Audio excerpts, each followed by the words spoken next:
finished the previous chapter, I think. Hello. Yes, ma'am. So I think I've started the lobes of the cerebral cortex, right? Yes, ma'am. So one of you please tell me. So today I think I will start from the lobes of the cerebral cortex, right? So this portion is already done. The Just a minute. The forebrain, the telencephalon, the basal ganglia, the limbic system, thalamus, hypothalamus. So this portion is already done. The midbrain, the tectum, right? Hmm? Tegmentum, hindbrain. Yes, one of you tell me. Yes, Lakshmi, Bornali, Ipshita, yes. Hmm? Hello, Yes, can you listen? I am audible. Hello. yes, ma'am. You are audible. Okay, so today I think I will start from the lobes of the cerebral cortex, right? Hmm? Yes, ma'am. Okay, Yes, ma'am. so I am presenting a PPT with you. Just a second.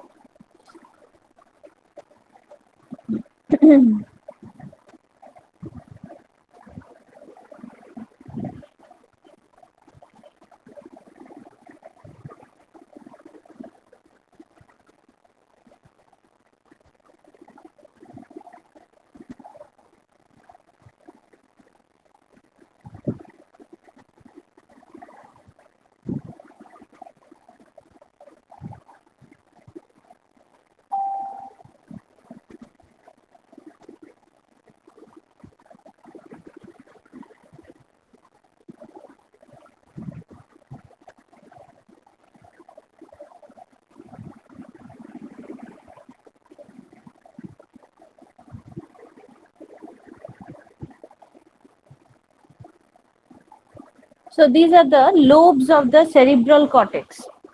So before I start with this, one of you please tell me uh, how many parts are there in a brain? Can you name the parts? You can see your book and answer. Any one of you? Yes? You are not interested? Yes, ma'am. That is, the parts are uh, actually the lobes are temporal, frontal, parietal, occipital. No, no, I am asking about the different parts of brain, like the forebrain, hindbrain. Okay. Brain, hindbrain, Oh, and forebrain. forebrain, Yes, yes, hindbrain, and midbrain. exactly. And how many parts are there in the forebrain? I told you. Yes. The Ma'am, that is telencephalon. Yes. Ma'am, telencephalon and Hmm. the diencephalon, Hmm. hy- hypothalamus, and thalamus. No, actually, telencephalon, it covers the three regions, that is the cerebral cortex, the Hmm. basal ganglia, and the limbic system. While the Okay. diencephalon, it covers the two portions, that means the thalamus and the The hypothalamus. hypothalamus. Okay.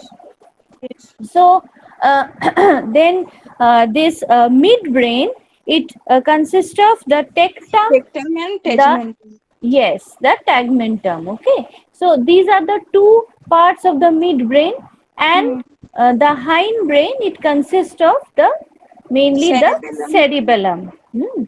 Cerebellum, pons, pons, and medulla medulla oblongata. oblongata. Yes, so these are the main divisions of brain. Now, while we study the main divisions of brain, we have to know about how many lobes are there in the cerebral cortex. Okay, Hmm. so the the cortex is the outer covering of the brain that consists of tightly packed neurons. So there are various types of neurons, like which there are some neurons which are loosely packed, but here there is a layer of neuron that is tightly packed with each other. Now, while they are packed with each other, there forms a wrinkled like structure. Now during the birth, this wrinkle, it becomes smooth, but due to the maturity, due to the passage of age or chronological age, what happens, this wrinkles becomes more and more, the structure becomes wrinkle like. Okay, so and this, there is a name of this process. So that is the corticalization. Now, this cortex has two main sections. What are they? They are the cerebral hemisphere and the actually it is covered by a thick layer or a hard bind neural fiber, that is the corpus callosum. So this corpus callosum, it enables the left and right hemisphere. So in your assignment, there was a question, that question of split brain patients, right? So now you can just learn from here that what is actually this split brain patients. Okay, because this corpus callosum, if there is any damage in this corpus callosum, then the communication of that person is disrupted.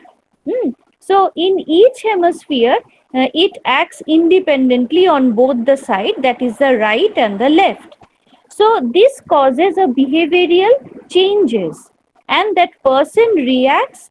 As you know, there is a bilaterally symmetrical body. So human being always respond. The right portion of our body is just like the opposite portion, that is the left portion. So it is this split brain patient. Here, what happens? If there is any damage in one portion of this corpus callosum, then this split brain patients, there is a behavioral change. Okay, and the fissures or grooves in the cortex, it divides the cerebral hemisphere into 5 lobes that we will learn one by one. That is the temporal lobe, the parietal, frontal, occipital, and lastly the insula. Now, this frontal lobe, it is the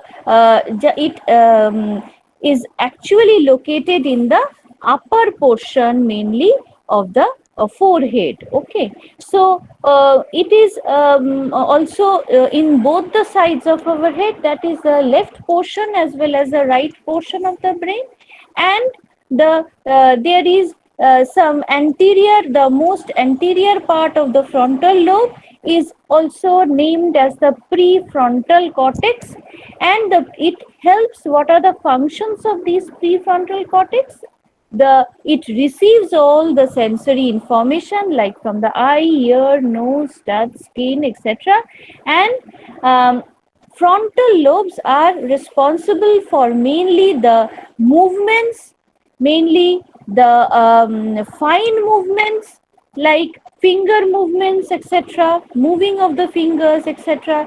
And this region is responsible for the motor functions, and also the cognition, any complex decision making, or any ideation, or any thinking for creativity, and it is connected with the limbic system. So as you all know, that we have already learned about the limbic system, it is the control section of all the emotions.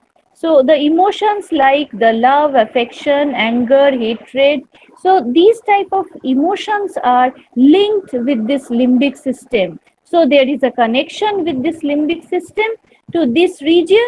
And if you revisit the case of, there is a case here in your study material, so you can find it out that penis gauge, they mention in the first section, he suffered damage in his left frontal lobe. So because of this damage, he could not control his emotion. That means that person, he is laughing all the time. That means showing his positive emotions, or he cannot control his emotions, like he is crying in case of any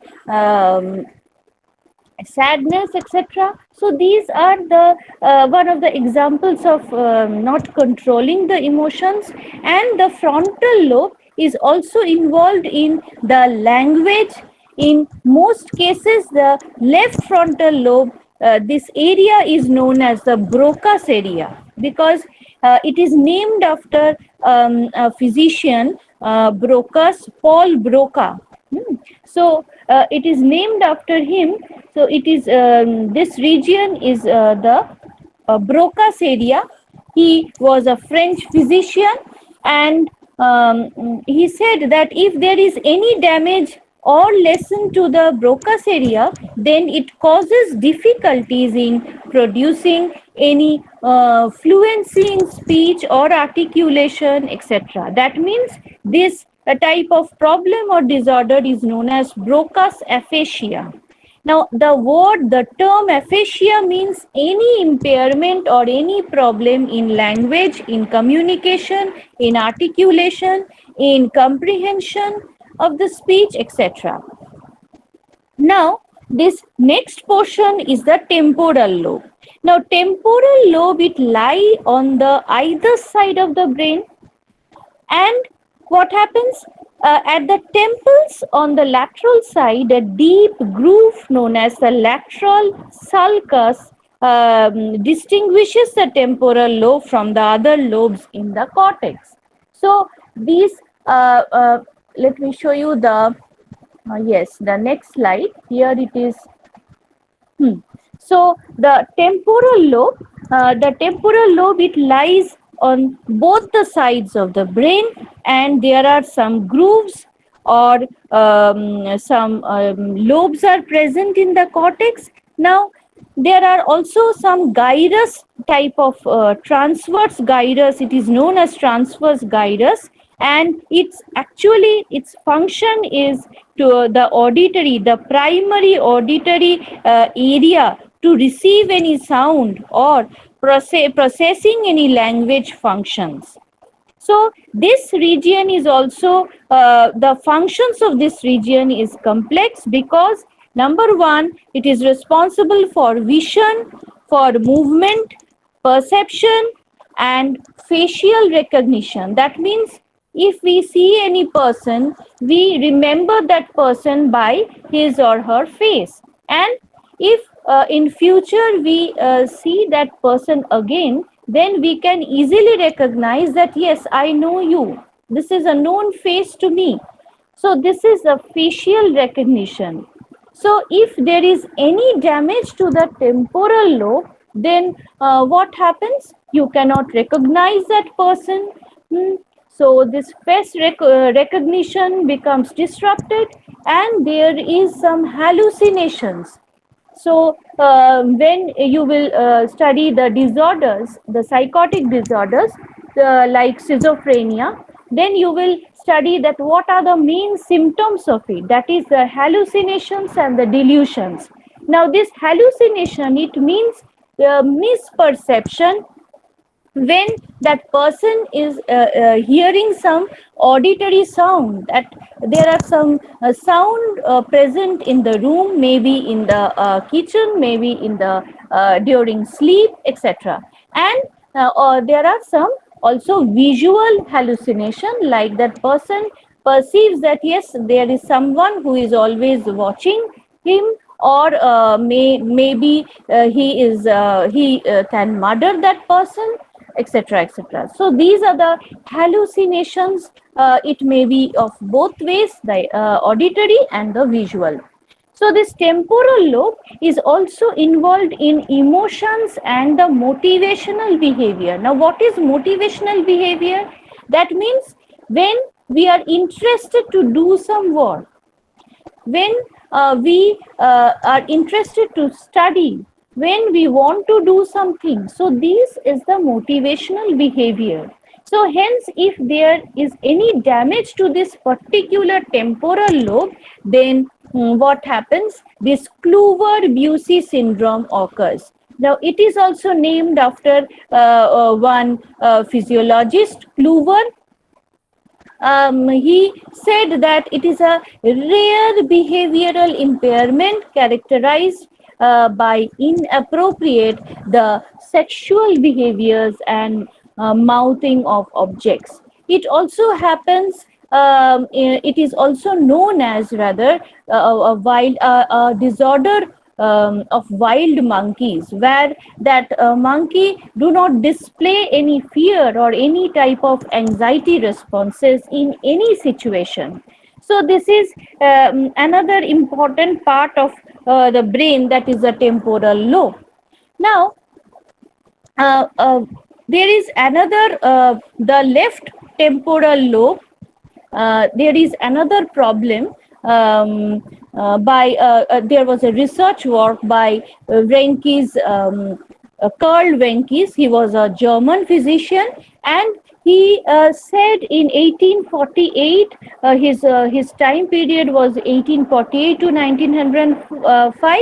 He said that there is a difficulty in the fluency of the articulation, that person unable to talk in a fluent way, and the other person cannot get the language or what he or she is trying to express. In Bengali we said the সাবলীলতাটা হারিয়ে যায়, মানে উচ্চারণগুলো এমন ভাবে সে করছে যে সে যে কি বলতে চাইছে, we cannot understand, we cannot recognize that what actually that person wants.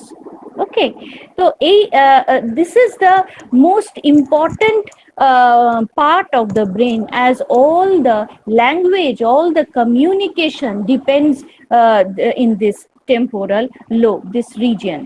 Then comes the parietal lobe. Now, this parietal lobe is also located at the top back portion. Now, frontal lobe was in the front portion of our brain or forehead region, but it is located on the back side of the brain of each hemisphere and lie between the, it is in the middle portion, in one side the occipital lobe, and on the other side it is the central sulcus. So there are some deep grooves here present here, and it is known as the post central gyrus. The main function of this region is the somatosensory cortex. Now, what is soma? It means the body, and the sensory, that means all the sense organ, the what they are receiving in each and every second. So that is the somatosensory cortex. So this lobe is involved in sensation of number one, the touch, then any muscle stretch receptors. Now, this knowledge of the touch and body sensation, it always facilitates in the interpretation of any visual or any type of auditory information. Now, after this parietal lobe, there is another lobe, that is the occipital lobe. It is located at the back and base of each cerebral hemisphere. Now, it is responsible for mainly the visual information that we receive from the eyes, and the primary visual cortex area is the Brodmann area 17. It is termed as the Brodmann area 17, and it is involved in perceiving any type of complex stimuli. That is, it must be visual stimuli only.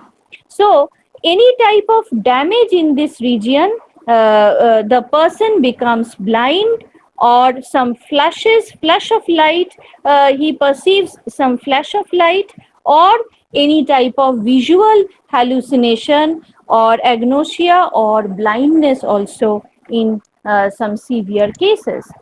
Now, the next part is the insula. Now, it is not shown in any diagram. Why? Because it is located in a mid portion. So, it is present under the temporal lobe and is hidden from view. So, this lobe is responsible for vision. Mainly, the damage of this area cause a cortical blindness, and extensive damage to this area especially in the right hemisphere, may or in the left visual field, causing blindness in that area. So the person having this cortical blindness may not able to perceive patterns of visual images, and it is known to be involved in consciousness, number one. That means there is a bluntness in the or he perceives some bluntness or blurred vision or any type of emotional problems, and also the problems of homeostasis, the regulations of homeostasis, and other functions include the self-awareness, the compassion, the empathy, and so everything it is involved with the conscious behavior of our human being. So this is all about the lobes of brain. Now the next portion is the brain processes related to the consciousness. The brain processes related to consciousness, it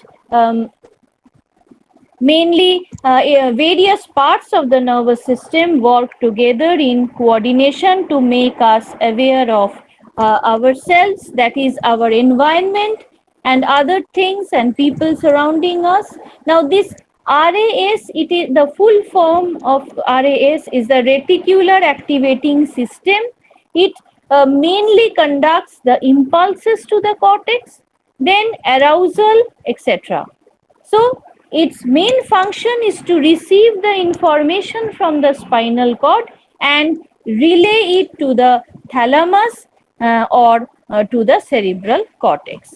Now this RAS function as the arousing system that alerts the body, hence maintaining the consciousness. So the three global brain states that we have is the number one, the awake, number two, asleep, and number three, dreaming, are controlled by this RAS located in the mesopons. It is just in between the pons, and there is a region that is known as the mesopause, and these three global brain states are controlled by this RAS. So these states develop and occur in the predictable manner depending upon the firing properties of neurons, that is synaptic connectivity and the sensory inputs. The amphetamine is a drug. There is a drug, the psychiatrists always use this type of drugs. So it induces the stimulatory influences on the cerebrum, thus enhancing the wakefulness. So if there is a drowsiness, if the patient complains that there is a drowsiness, then this type of amphetamine is always prescribed by the psychiatrist to awake to wakefulness or alertness. Now then comes the pineal body. It is a region, a place little above the midbrain, and there is a gland that is the melatonin. And this melatonin, it is an hormone. It helps in synchronizing the body functions with one another as well as regulating the reproductive hormones. So for humans and other mammals, it plays an important role in promoting also the sleep and regulating the circadian rhythm. So these are all about the brain processes related to our consciousness. Now the next portion is the disorders. What are the disorders of this central nervous system? Now, when the brain is damaged due to some problems or some injury or maybe some accident or due to some operations or some drug effect, etc., then what happens? There is a damage in that particular area, and for that damage, we the organs, there is a difficulty in movement, in speaking, in swallowing, in muscle movement, etc. So, what are they? There are some important diseases of this for this disorders of the central nervous system. So, number one, it is the Alzheimer's disease. Now, it is a very common disease. You may know this name, dementia, Alzheimer's. Now, this is mainly it is known as the degeneration process because it actually destroys the neurons present in the brain, and this influences the individual's whole cognitive processes, maybe the memory, the attention, the perception, all the motor responses, etc. Now, this degenerative disease is also termed as the dementia, and the Alzheimer's disease is the most common cause of this dementia. So, there is a cause and effect relationship between these two names. So, the cause identified is mostly genetic here, number one. And what happens, the people suffering from this difficulty, mainly I told you that is all the cognitive aspects. Number one, the memory, then the remembering any name, any place, any number, etc., or name of any people, or the attention becomes very short, the attention span becomes very short, and they have great difficulty in the personal maintaining the personal hygiene and retaining any mental abilities. So, you must have heard about the AIDS, that is the acquired immune deficiency syndrome. It is caused by the attack of this HIV virus. So it may infect. What happens here? It firstly infect all the neurons present here, and that lead to the progressive degeneration of the brain, and ultimately what happens, this dementia, it occurs. There is another disease, that is the Huntington's disease. It is also a genetic disease, and that results in the involuntary movements that are not desired. So it may be sometimes fatal. So a person may also die because there are some disorders, some problems which are very severe. Now, the next one is the Parkinson's disease. It is also very common. You must have known this name of this disease. So, it is very common among males, and mainly the middle age and the old age. It starts from the middle age, and it goes to the old age also. And the most common symptom is the tremor. That person tremors all the time, and during doing any activity he tremors, and but not during any voluntary movements or during sleeping.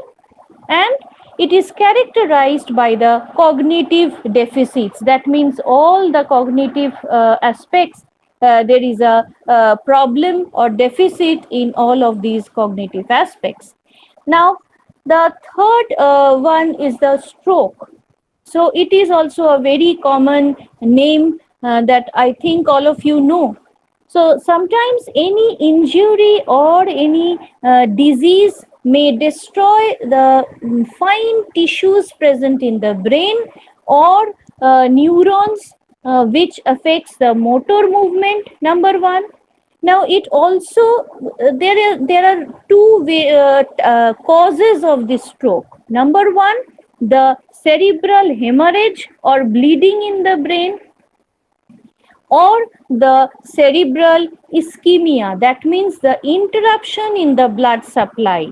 So if there is any blockage in the region, so what happens, there becomes an interruption in the blood supply to an area of the brain, and from there bleeding starts, and the blood clot, it restricts that region, and there is a blockage.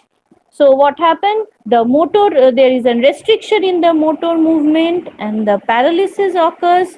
And so these are the main cause of this stroke. Now the cerebrovascular accidents, that is CVA, it is also known as CVA, that means the blood flow through the vessels is stopped due to hemorrhage. So in between there are some hemorrhage, and for that hemorrhage there is an obstruction in the blood flow. Then what happens? This stroke occurs.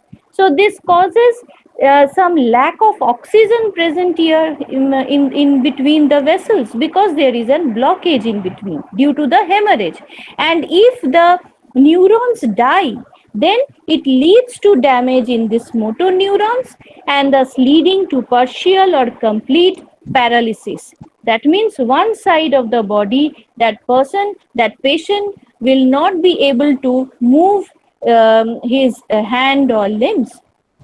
Now, apart from paralysis, some common problem occurs, like problem in language, that is aphasia, or amnesia, that means memory loss, or some in severe cases coma also occurs, this stroke patient. Now, after this, the multiple sclerosis, it is another important disorder, or it is also known as autoimmune disorder, and a progressive disorder that attacks the covering of the neuron, that is a myelin sheath. You have already learned this myelin sheath, and it is actually a protective covering of the axons of the CNS, or central nervous system. So the usual onset of this disease is during it starts from very young age, and common symptoms are like visual disturbance, muscular weaknesses, then tremors in between, then some problems of ataxia, etc. So these are some of the important symptoms of this multiple sclerosis. And there are some, so this is also known as the autoimmune disease, which remain largely, the cause is all not known still now, because sometimes it is also known as a genetic problem, but sometimes it is also known as the problems of any type of immunological disorder or immunological problem. And there is growing consensus that autoimmune diseases likely result from interaction between the genetics. It may be a cause, the most important cause may be of gene, due to the gene or genetic problem, or maybe due to some environmental factors or problems. So this is all about the multiple sclerosis. Now next come to the cerebral palsy. It is common, or it occurs during the childhood, mainly the early childhood, when there is any damage in this region of the brain tissue, or it is infected by some viral attack, maybe some bacterial attack, or due to some trauma, reduced oxygen during the birth, etc. So this causes the permanent damage to the movement of the body muscle, and the voluntary muscle controls is impaired and causes spastic paralysis. That means that that child will be unable to move, because there is a problem in the limbs and the arms, etc. And it affects, sometimes it affects the one side of the body, and sometimes it affects both the sides of the body. Now comes the seizure disorder. It is in Bengali, we termed it is known as torka. আমরা বাংলায় এটাকে তড়কা বলে থাকি, বা ফেন্ট হয়ে যায় যেখানে বাচ্চারা. So this is characterized by sudden burst of seizures. There are some sudden seizures due to some high temperature maybe, or maybe some loud noise, or etc. So it causes or that cause a temporary change in the functional of the brain, and what happens that that child or that person becomes unconscious, and there is a restriction in motor activity or muscle contraction. And it is also some one example of this is epilepsy. And here what happens, the frequency and the severity of the seizures can be controlled by giving some medication of the nerve, but actually it cannot be cured. So it remains, but what happens, the severity and the frequency can be controlled by giving some nerve medication. So in amnesia, the another or the last disorder of central nervous system, it is the amnesia, which means the loss of memory. Now, while other mental functions are working, only the loss of memory happens, and it cause can be some stroke, infection due to some bad effects of drugs, oxygen supply less or loss of oxygen loss, or due to some tremor, epilepsy, etc. So this Alzheimer's, or maybe sometimes due to this Alzheimer's disease also, amnesia occurs. Now amnesia can be of two types, or mostly it is due to the psychogenic cause. That means due to some trauma, due to some hypnotic suggestions, etc. And in some classical case of some HM, that is the amnesia was due to the bilateral damage to the medial temporal lobe.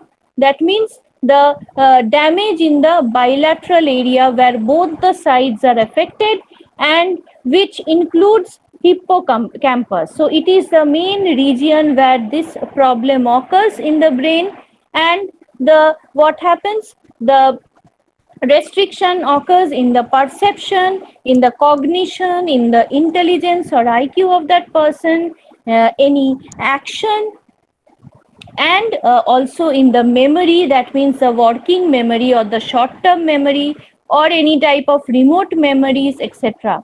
And sometimes in the non conscious or the implicit memory, etc., that lack awareness of the previously experienced information. So amnesia may be of two types, that is anterograde amnesia, which refers to the post damage memory. That means the when this problem occurs, the memory of the when the time or where this problem occurs, just the past memory of that situation is forgotten by the patient. So that is the anterograde amnesia. And what is retrograde amnesia? It means the immediate memory loss. That means just that what we are eating now, what we have eat in the breakfast. So this is all about the immediate memory. But anterograde amnesia means in which school I was in, or maybe the name of my best friend in class 2, etc. So these are the examples of this anterograde amnesia. So this is all about this chapter. It is almost time, so let me start with the peripheral nervous system. I will just give you an introduction of this chapter, and after that I will just tell you to ask any type of questions that you have. So let me present this PPT with you. Just a second. Yes. So this is the next unit or next chapter, that is the peripheral nervous system. So in this chapter, we will first study about all the cranial nerves. As you all know, there are three types of cranial nerves, that is the sensory, the motor, and the mixed cranial nerve. Now, what are these three types of nerves? Now, from the name itself, you know that sensory cranial nerves have some sensory axons, and are involved in only the sensory functions. Then the motor cranial nerves, it consists of axons that are involved in movement or motor function, and the mixed cranial nerves have both sensory and the motor function, so they are named as mixed cranial nerves. Now, we will study about what are the names of these cranial nerves, or how many cranial nerves are there. Now, cranial nerves 1 to 4 are in the midbrain and the forebrain. See in the screen, cranial nerve 1 to 4. Sorry, it will be 4. There is a mistake. It will be 4. Just okay. I am here. It will be 4.